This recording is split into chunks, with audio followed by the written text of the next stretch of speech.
తెలంగాణను మీరే తెచ్చిండ్రు అని చెప్పుకోవడం బంద్ చేయండి. మీరు మంచి చేసిరు కాంగ్రెస్ కంటే అంటే ఒప్పుకుంటా. తెలంగాణ ఉద్యమంలో మీరు ముందున్నారంటే ఒప్పుకుంటా. కాంగ్రెస్ కంటే మీ పాలన బెటర్గా ఉందంటే నేను ఒప్పుకుంటా. వాళ్ళు ఇవ్వలేని నీళ్లు, నిధులు, నియామకాలు మీరు ఇచ్చిండ్రు అంటే నేను ఒప్పుకుంటా. కానీ తెలంగాణను మీరే తెచ్చిండ్రు అంటే మాత్రం అస్సలు సహించలేదు. మీరే తెలంగాణ తెచ్చిన వాళ్ళైతే 1200 మంది చచ్చిపోయిన వాళ్ళ సంగతి ఏంది మరి? 1200 మంది ఆ ప్రాణాలను అర్పించడానికి కూడా సిద్ధపడే వీరులను కన్నా ఆ కుటుంబాల సంగతి ఏంది మరి? మా తండ్రులు, మా తాతలు, మా అన్నలు, మా తమ్ముళ్ళు ఎంతోమంది ఈ ఉద్యమంలో పాల్గొన్నారు.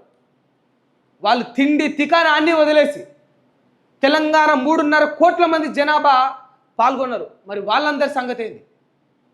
వాళ్ళందరి సంగతి ఏంది? ఎన్నో కేసులు వేసుకున్నారు, జైల్లో పాలైనరు. తెలంగాణ వచ్చిన తర్వాత, ప్రభుత్వం వచ్చిన తర్వాత, బీఆర్ఎస్ గవర్నమెంట్ ఏర్పడిన తర్వాత బీఆర్ఎస్ పార్టీలో ఉన్న నాయకులందరి కేసులు మటుమాయమైపోయినాయి.